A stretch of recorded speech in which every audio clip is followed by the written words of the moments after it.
How you been doing?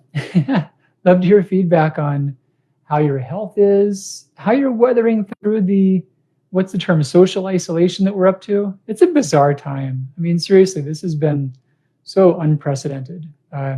Curious to know what state you're in and how your state is opening up again and how you're personally managing all that. So yeah, I'd love to hear your comments. Hey, Michelle, nice to see you. Classically Fab is here with. Good to see you. Last few times, Classically Fab, you came on like way late in the game when I was wrapping up. So glad you're here earlier today. Yeah, how you guys doing? I want to talk a bit about iron today too. I mentioned that a bit before, but just had a really big blog post come out. Hey, Tuba, nice to see you as well.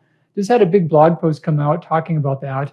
And I'm really excited for this. It's going to give a lot of answers that just haven't seen before. You know, how relevant iron is. It's got tons and tons of cool graphics that you can look at and you can see, you know, at a glance what tests you need, what are your optimal levels, how to interpret your results if you've got those, how to know how much iron you're lacking in, like how significant is your iron deficit in exact milligrams. You can find out all this stuff.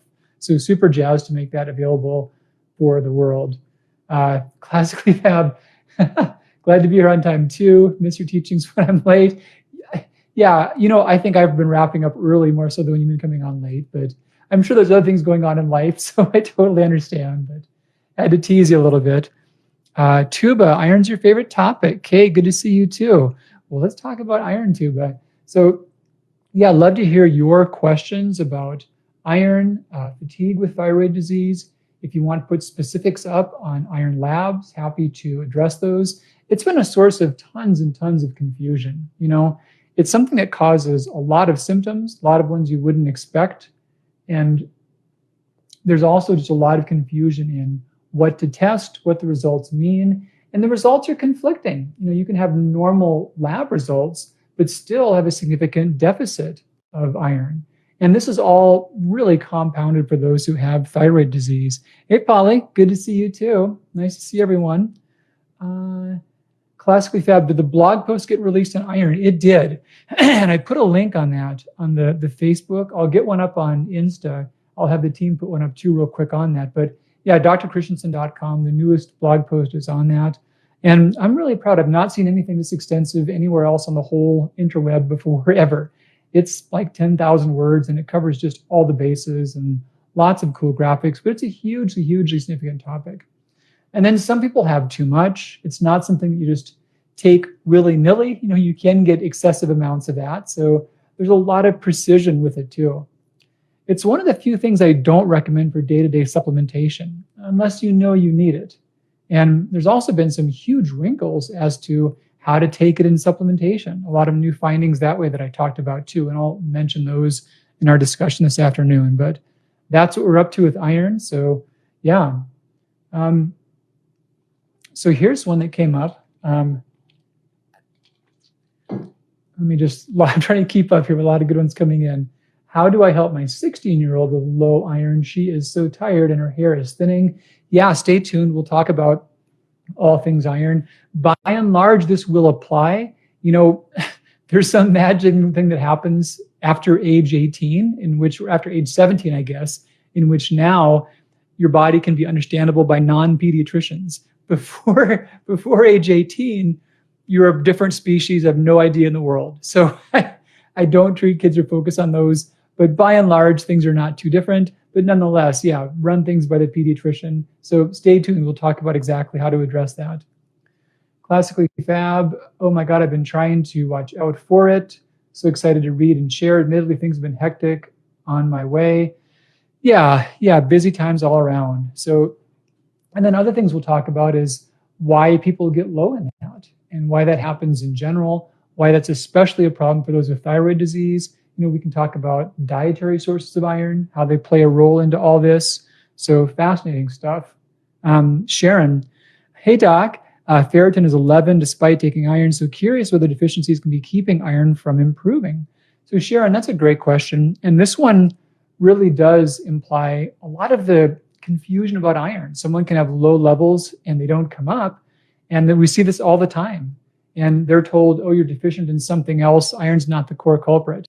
Well, There's a lot of ways in which iron doesn't come up when it is the core culprit. And we'll talk about that too, Sharon. Yeah, I should start diving into my voice. Do you see patients virtually? Funny thing, my voice is your username. My voice is failing. I've done a lot of videos today and a lot of stuff. So hopefully it'll hold out. I'll do my best here. You know, a funny thing, this is a little bit trivia, but it's the most obvious thing in the world, and I'm embarrassed I didn't realize this earlier along in my life. So we get our voice gets hoarse, right? So we drink things, or we'll do lozenges or whatnot. Let's think about this. Do the things you drink or the things you put in your mouth, like when you suck on a lozenge, does that go to your vocal cords? No, it doesn't, right? There's two tubes. You've got your trachea and your esophagus. They're not the same tube. And the things you swallow, those go down your esophagus. They don't go down your trachea. That's where your vocal cords are. If they did, you would choke. They'd go to your lungs. And I was at an event probably a decade and a half ago, and a speaker, a voice coach, told us that. And I felt like such an idiot for going through medical school and never putting that together before. But yeah, nothing you do affects your voice when you swallow stuff. It doesn't go there. It goes down somewhere else. Is that like mind-blowing and obvious or what? What a crazy thing. So yeah, do you see patients virtually? We do. Personally, I don't, but my doctors all do. There's 5 of them. They're all really good. They're all better than me these days because I've been out of that loop for a while. But we do case reviews. I see them tomorrow morning. We'll do case reviews and get caught up. I see them at least every week, virtually nowadays. But no, they're awesome, and they train me. I train them, and we collaborate together. So yeah, we'd love to help out, and I'll be sure that we get a link up for that as well. So thank you for asking. Classically Fab, tips on keeping iron levels up after receiving a series of transfusions. For sure, yeah, this will be all relevant to that as well. Iron and thyroid, so a lot of good questions on iron. I'll kind of jump into this in general, and I'll give you guys a once-over about some of the highlights on the blog post. So iron, we've got this big amount of iron our body uses. An adult has about 4 to 5 grams. And that's, my analogy, a gram's about a paperclip.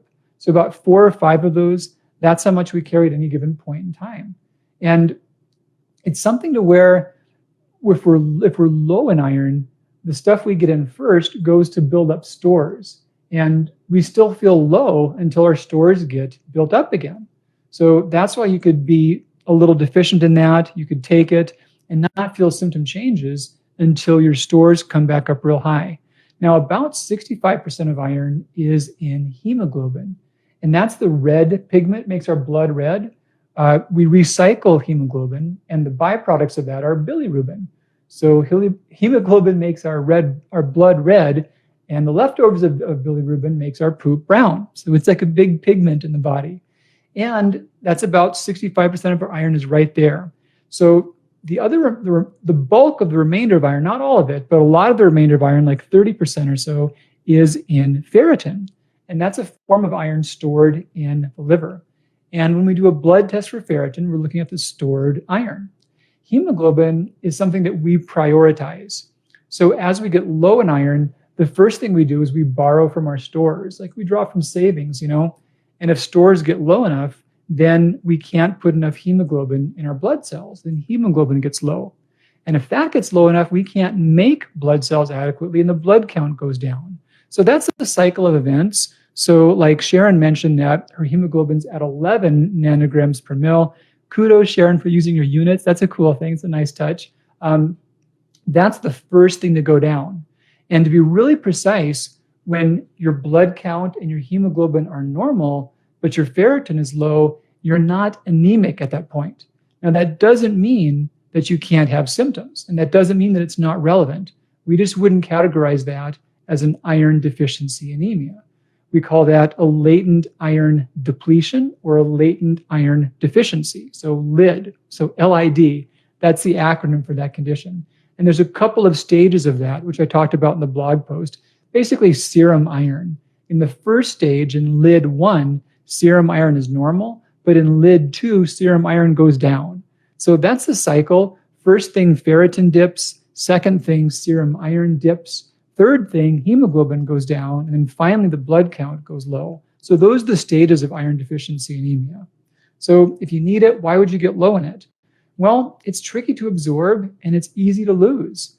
A gal asked about her 16-year-old daughter. I'm assuming she's menstruating. She may have heavier cycles. So we store about 5 grams of iron in our body.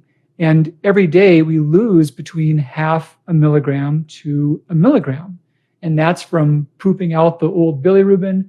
We also lose some from our skin, our sweat is just sloughing out of us. And it ends up being about a half a milligram to a milligram. Now, a menstrual cycle itself may be 20 to 60 milligrams of iron right there, like in those couple of days. So if you average that over a month, a menstruating woman might be losing 1.5 milligrams, maybe even up to 2 milligrams total per day. And your intestinal tract only absorbs tiny amounts of iron from the diet. So we only get like 3 to 10% of what our food contains into our systems. And when you run all the numbers on that, it means that we get enough to break even, and we might be able to get an extra 0.5 milligram, but probably not much more than 0.5 milligram per day tops when everything works great. We've got a lot of iron, adequate iron in our diet. So where does iron come from in the diet? I'm going to leave that up to you guys. I'm going to watch in the comments to see what are some top food sources of iron, and I'll give feedback on that. But I'll move along after that point. I'll come back to it after you guys put some things up. There's actually some shockers about dietary iron, and I'll call that out in a second. But yeah, tell me where we get iron from the diet. We'll figure out something cool to do for someone who has the best list of high iron foods, like some of the highest iron foods. So put that out there. And then the question is, well, if it's easily lost, then why else does it get low? Well, you can lose too much, and especially menstrual blood, or if you've got hidden blood loss. So for example, a 16-year-old girl that had just normal cycles, you wouldn't be surprised about her being anemic.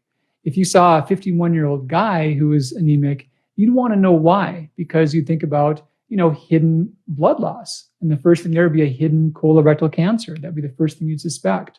So you want to sort that out. But then we think about maybe the body's not absorbing it. Maybe you've got enough in your diet, maybe but it's not getting into your bloodstream. So in those cases, we think about different malabsorption reasons. Celiac is a common one. Chronic autoimmune gastritis is a really common one. This has even been called thyrogastritis syndrome because it's so prevalent in those with thyroid disease. But those are a couple of the biggest ones. There are others. H. pylori is a common reason. But basically, if things aren't working just perfectly with your intestinal tract and your stomach, you may not get all of your iron in. And in those cases, that little deficit keeps building up and you're not going to get caught up and reverse it. So that's why it can run so low. Melinda is saying that her ferritin was 5 on the last labs. Yeah, Jesse's saying hers was 6. After 3 infusions, it bounced up to 106. That's awesome. So ferritin numbers, yeah, normal range is big. Most labs say that 10 or 15 is the low end, and 100 or so is the high end. Well, that's valid for normal, but at what point do you get symptoms? It seems that symptoms show up with thyroid disease when you get somewhere below 50 or 60. Now, here's the odd thing. It's really a counterintuitive and it's a wrinkle. So if you dip low, you get symptoms. Now, you'd think that once you dip back up again, they'd go away, but it's not the same threshold.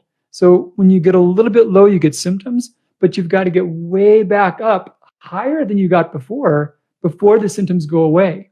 And that's where a lot of people get stuck. So with numbers, there's strong data that, yeah, if you get below 50 and you've got thyroid disease, maybe even 60, but if you get below there, you can get tired, you can get hair loss, you can have insomnia, you can have headaches, you can have muscle pain. But let's say that your number was 50 and you got to 40, now you're symptomatic. Well, you might get back up to 60 and not feel any different at all. There's been papers saying that you may have to get above 100 to reverse those symptoms if you've got thyroid disease. So that's totally bizarre. Here's some comments about foods. Spinach, liver, eggs. Hemoglobin is always low end of normal, and I have sickle cell trait. So sickle cell changes quite a bit. And I just touched on that in the blog post, but it will change a lot of your reading. So just be aware of that. This might be interesting. You might know this or not, but sickle cell anemia actually has an advantage to malaria. So if your red cells are shaped differently, you're less vulnerable to the severe complications of malaria. So that anemia, that's a version that might confer some benefits. And that's why, any ethnicity can get sickle cell anemia, but it's more common in those that their ancestors were in areas that had access to malaria and more recent exposure to malaria. So kind of an odd wrinkle. The other side of that is hemochromatosis. That's more so the Irish and Celtic ancestors. So that's where all your iron goes out of your blood and into storage. This is kind of a funny thing, but we've got anemias of chronic disease. And this is where blood tests for iron can throw people off. So we talked about ferritin a second ago, and many have ferritin levels that are elevated. They're far too high. And they can be anemic along with that. They've got low hemoglobin, low hematocrit, maybe even low blood cells. Well, in those cases, it might be an adaptation. The body is pushing iron out of the blood into the liver. And in cases of acute infection, that's probably helpful. There's a lot of bacteria that we can be exposed to that need a lot of free iron in your blood in order to divide and replicate and make us sick and do bad stuff, right? But if we pull that iron out of your blood and stock it away in storage, they can't get to it. So the anemia of chronic disease and hemochromatosis, they might be adaptive. That's kind of a curious thing. Okay, let's get back to the foods. I've seen a lot of comments here, good ones. Organ meat, meat, liver, beans, nuts, blackstrap molasses. What else has not come up? Leafy greens, apricots, pumpkin seeds, spinach. Fun trivia on spinach. It is a good source. There was a nutrition textbook from the turn of the last century, the 1900s. They put an extra 0 in the iron content of spinach. And for a while, everyone thought spinach was much higher in iron than it was, just because of a typo. And some have thought that's where the Popeye thing came from, his eating his spinach and, and all that. But those are all really good sources. Amongst the highest ones, white beans. So white beans, navy beans. I've gushed about those foods before, also for their resistant starch content. They're also really high in zinc. And the difference between iron in plant foods and animal foods, so plant foods have a version called non-heme iron. Animal foods have heme iron. And heme iron, we can absorb more of that, but the two overlap. So I might be a little off from my article, so forgive me if I'm a few points off, but heme iron we can absorb like 15 to 40% of, and then non-heme, it's like 2 to 20% of. So we can absorb less non-heme iron. And that's advantageous in cases of iron excess. If someone has an iron overload, that's not going to be worsened by eating spinach. But if someone's needing iron, they can use some from spinach. Now, having said that, if you're low in iron, you can be low by a lot. So the blog post talks about this based upon if you're latent iron deficiency 1 or if you're iron deficiency anemia, mild or moderate, it'll show you how many milligrams of iron you're lacking. But it's common to be lacking 500, 1,000, a couple thousand milligrams, like a lot. And I said this earlier, but pretty quickly, if your diet is plenty of iron and your gut is just rolling along, firing on all cylinders, you might get an extra 0.5 milligram into your bloodstream. So Sharon earlier said that her ferritin was at 11. She couldn't build it up very well. And Sharon's a chemist. That's why she had the units on there. That's cool. Appreciate that. So if you were low by, let's say you've got latent iron deficiency stage 1, and let's say that you're a smaller person, 154 pounds or less, well, you probably got a deficit of about 500 milligrams of iron total. There's that much you're missing from your stores. So again, if things are all dialed in and you've got abundant iron in your diet, that might be a 0.5 milligram extra that you can get in your bloodstream. And remember, until you build your stores, you may not feel better. So 0.5 milligram per day for 500 milligrams, that's a lot. I'll run the math. Yeah, that's a lot. Well, so that's 1,000 days, right? So 3 years before you get topped off again, assuming you're not losing more iron than you're absorbing and assuming you're absorbing it correctly. So 3 years before you can have any initial change in symptoms.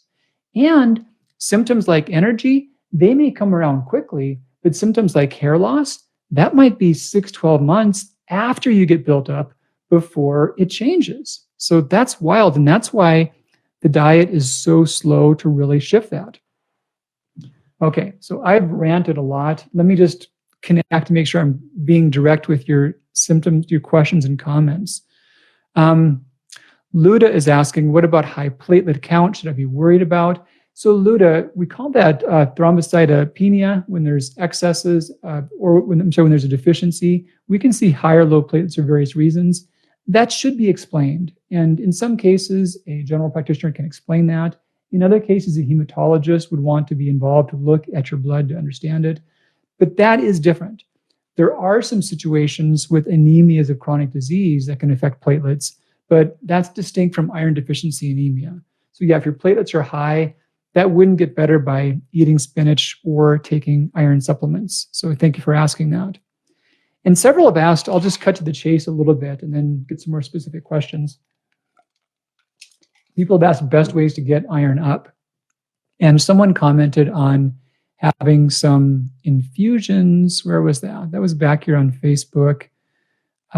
Someone mentioned having, I don't see where that was, but someone mentioned having that. So yeah, when you're low, we think about supplements or infusions. It's good to have healthy foods in the diet, and the foods that have iron are just good foods in general. Those can often maintain your iron stores. They can often keep you from getting deficient, or if you are deficient and you're correcting that, they can make you respond quicker and not relapse as soon. So they're good to have. I don't want to discount them, but they don't really turn things around for people too often. So supplements and IVs, and I just want to go a little bit more and say, you want to know why you're low, and you want to know if you're malabsorbing your iron. Because if you are, supplements won't work, and IVs will take a lot of recurrence. So just be aware of that. So if you've got atrophic gastritis, you'd want to be aware of that. If you've got chronic H. pylori, if you've got undiagnosed celiac disease. So you want to know why you're low in that for starters. Figure that out, do address that. And as you're doing that, you can still treat your iron. But if you don't figure out the real cause and take care of that, nothing will be very successful. So then we've got iron supplements as the next step. And they can help. They do have a place. However, with supplements, we're probably maxing out at somewhere around 5, maybe 10 milligrams per day, okay? So if we're talking about that latent iron deficiency, small person, stage 1, well, now we're talking about like 100 days, 50 days, so a couple months, 2, 3, 4 months, somewhere around there. Maybe that's reasonable. Iron supplements, there is a risk for gastrointestinal side effects. So it doesn't mean they're going to give you a lasting problem, but it does mean you might feel kind of nauseous while you're taking them. And some versions are a little better than others, but none are perfect.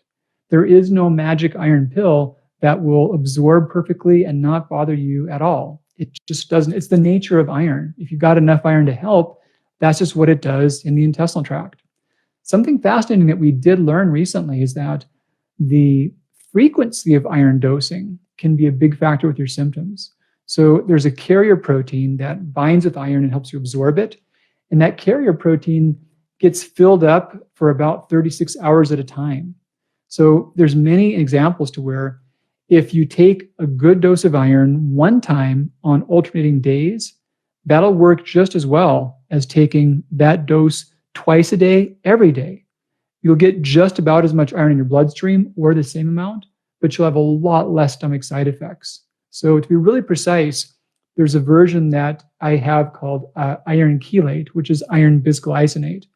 And when my doctors and I recommend that, we'll encourage someone to take as much as they can at once before it bothers them. And like 3 to 6 pills is a good range. And yeah, if you tolerate that well, do the 6. So up to 6 at a time. It's more effective away from food. And it's just as effective taking 1 dose every other day. So like 6 pills one time on alternating days will be as effective as pretty much any other oral iron route. The advantage of every other day and of once a day rather than 2-3 times a day is you'll have fewer digestive side effects. So that's a cool trick. You can take that at bedtime. You may be less apt to notice digestive irritation, but that's probably the best you can do for oral iron. So then we've got intravenous iron. And there were earlier versions of this that were allergenic, that people could have allergies to. Some of those are still on the market. The newer versions, it just like doesn't happen. The allergies are pretty much gone.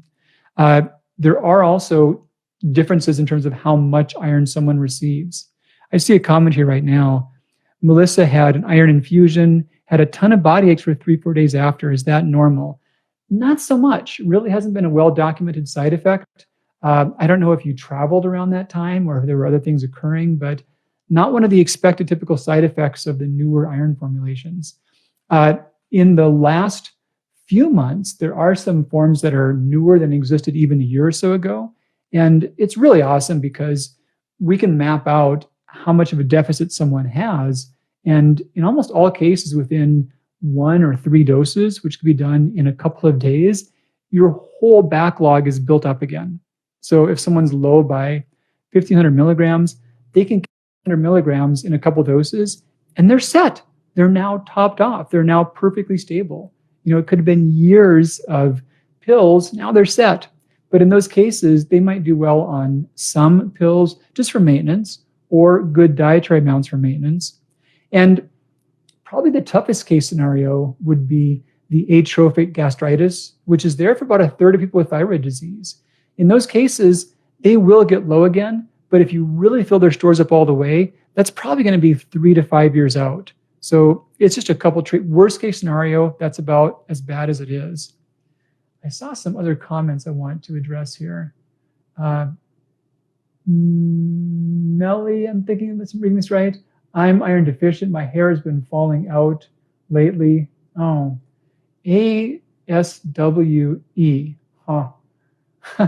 Melly, I'm really naive. I've got a 22-year-old daughter and a 16-year-old son, and they teach me new songs. They teach me acronyms. I don't know what that one means. I'll have to look that up.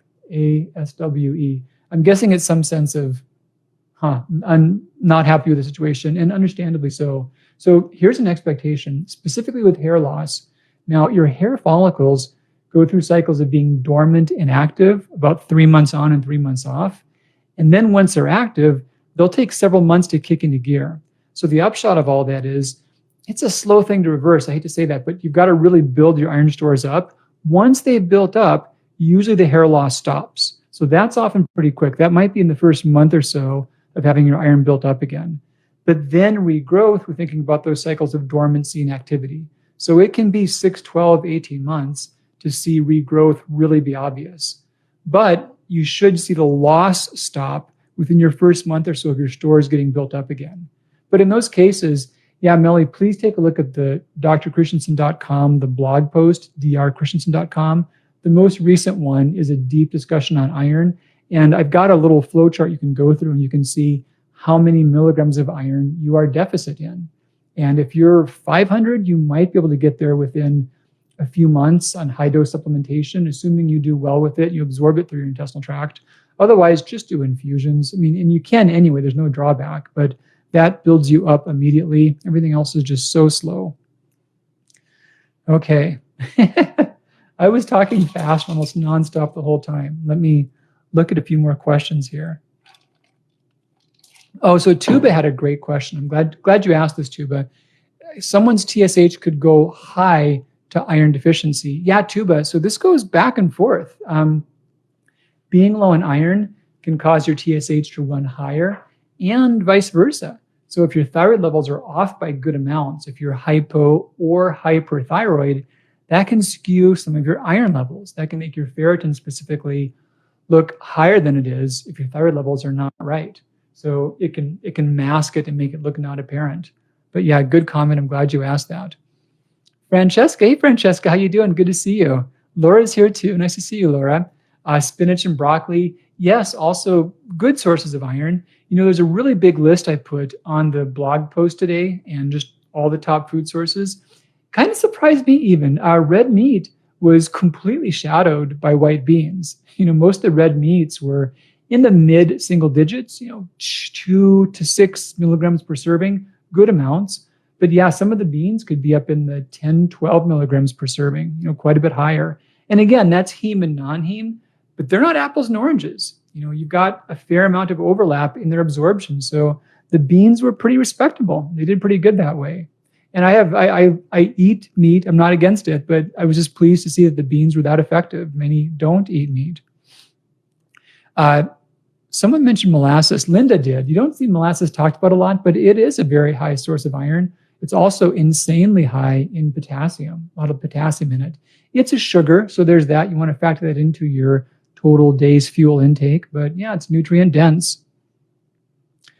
Jessie, here we go. Jessie was saying hers was at 6. After 3 infusions, it bounced up to 106 on next check. So yeah, Jessie, that's awesome.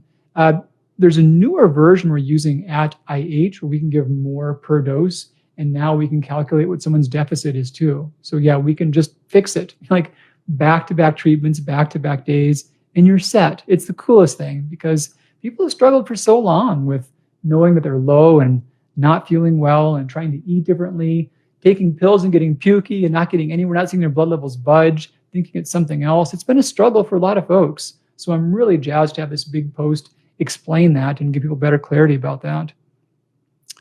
Okay, Rokio, my gastroenterologist didn't want to treat my H. pylori because there are scientific research that link treatments of pathogen with increase of esophagus cancer. What can I do? Serum iron and ferritin are normal. My hemoglobin is in 10.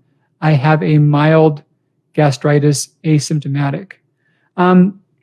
Yeah, if hemoglobin is low, which yours is, that is relevant. And H. pylori, the consensus in medicine is that it is treatable in the context of gastrointestinal symptoms and also in the context of recurrent iron deficiency anemias. There is data arguing that there's some populations that have H. pylori and they've got lower rates of colorectal cancer. I've seen that. And that's kind of an odd outlier. No one quite knows what to make of that. We don't think H. pylori is protective against cancer overall, however. And the consensus is that it actually raises the risk for stomach and esophageal cancer. So I'm not sure if he said something by mistake or how that all came out, but the consensus medically is that if you are anemic and or you have upper esophageal symptoms like heartburn or bloating or gas, you are better off treating H. pylori.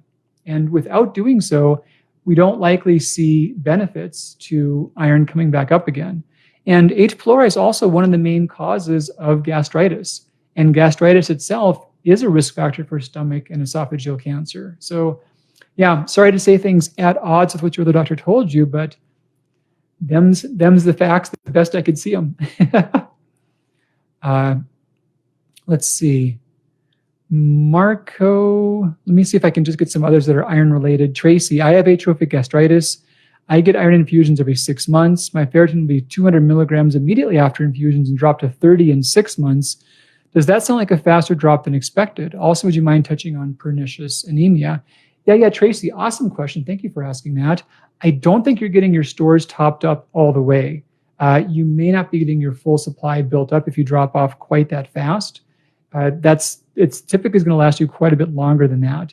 It's extremely normal to see ferritin shoot up fast and be high in the following month or couple months, not unusual, but you are dropping a little faster. You might double check my blog post and just see how much of an iron deficit you have in terms of milligrams and find out how much you're receiving in terms of your IVs. You may not be getting a full amount to really build you up all the way again. And if you are well built up, you're going to last a lot longer than if you would if you're not getting topped off all the way. So hopefully that's helpful. Marco had another one. Have never been able to get my ferritin over 50 despite having tried every iron supplement. For thyroid function, what is the iron level of men? Curcumin, NACX, iron chelators, thoughts? Yeah, Marco, awesome question. Those same things I mentioned, they can apply to men too with thyroid disease. And I'm glad you're here. This affects a lot of guys too. It's 6 to 10 times as many women, but with tens of millions of people in the US alone, there's tons of guys that have this. So yeah, you can get symptoms below 50 or 60, but you may not resolve symptoms until you get above 100. So I'm not sure how soon you tuned in, Marco, but iron pills may not work. If you do tolerate them, you may try a maximal dose on alternating days. That may be a bit more effective. However, they don't always resolve that. When they don't, you do want to be clear on why that is, especially as, and I'm assuming this, you might be a gal using your husband's account. So I'm making an assumption here, but Marco, it looks like you're a guy.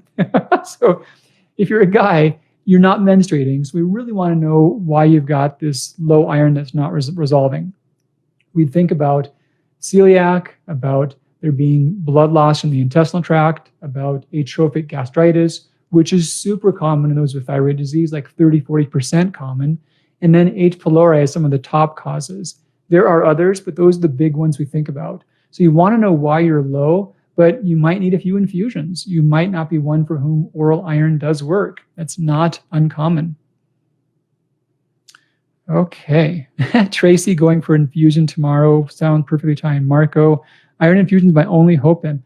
If you have, so of the causes of being low, if there's hidden blood loss, resolving that, you might then do okay with iron supplements.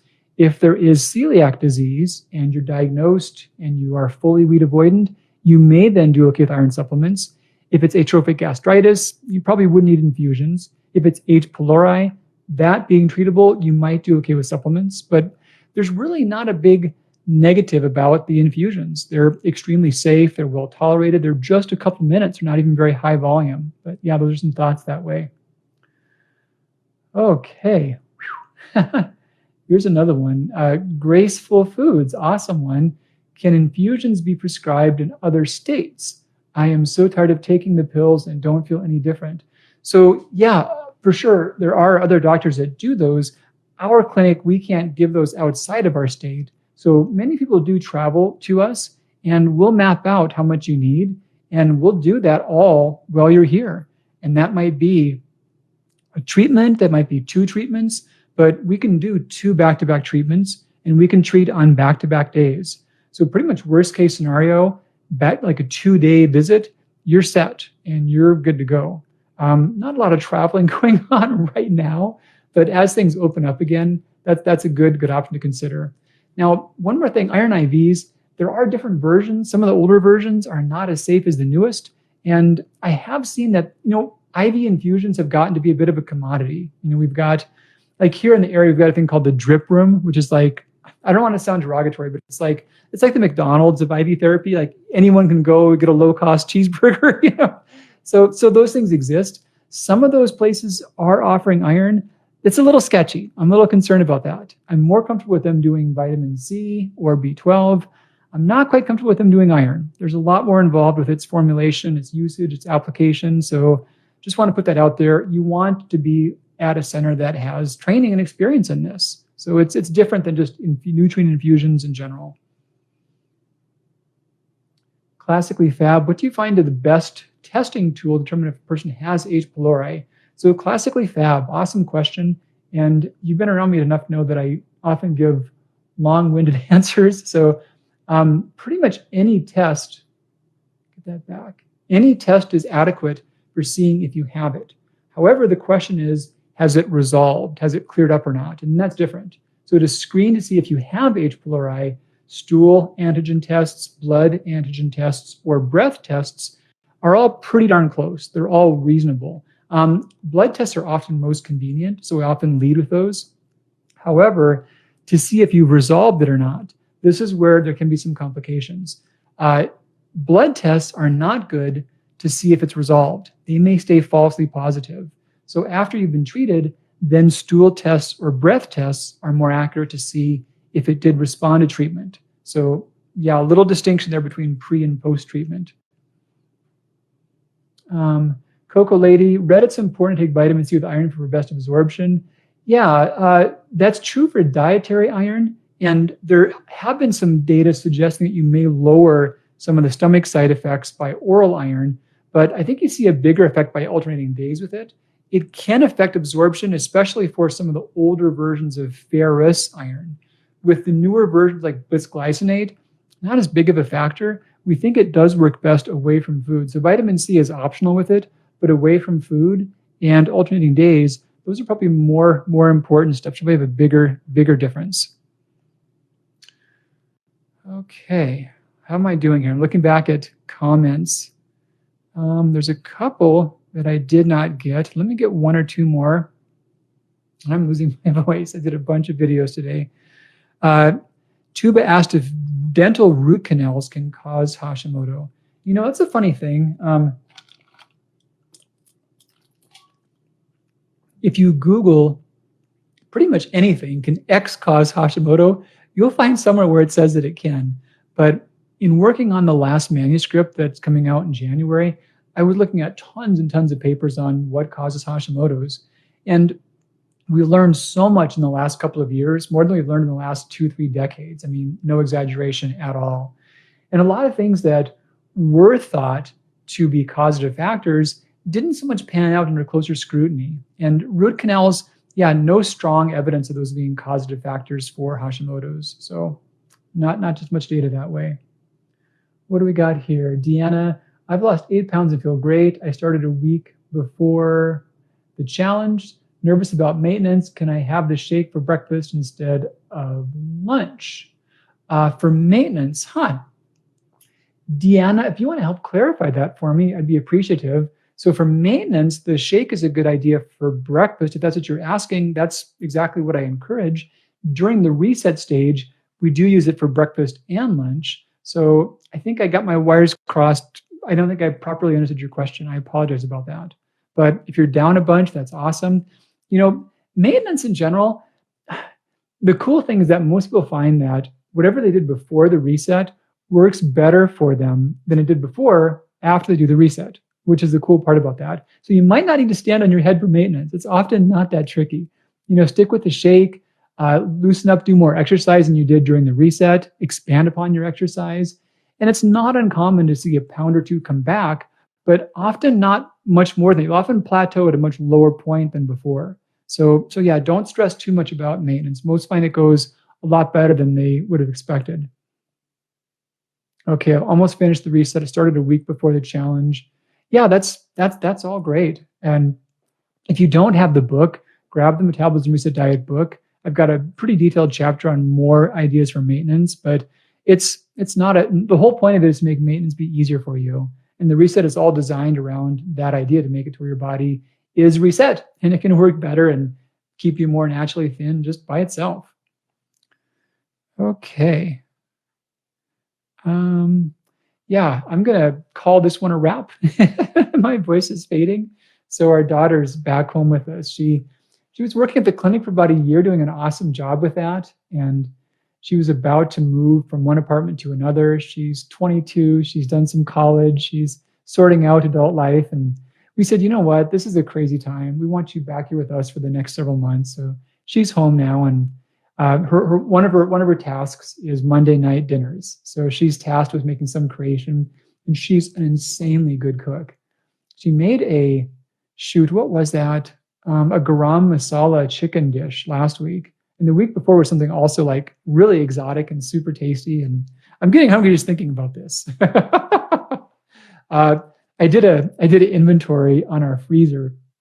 I didn't do any hoarding, but I did do several shopping trips, and I did stock up on non-perishables and frozen food, you know. So we had a lot of shrimp in there. So she's doing a shrimp dish tonight, I think. Classically fab. Enjoy your daughter. Thanks again for your time. Yeah, my pleasure. Good to see you guys. And water yogi, people are just coming on, you guys. I'm late in the game. I'm just stepping out. So I'm going to duck upstairs and see what's going on for dinner, see if I can help out and not get in the way in the kitchen. But take great care of yourselves, and I'll see you real soon. Bye-bye.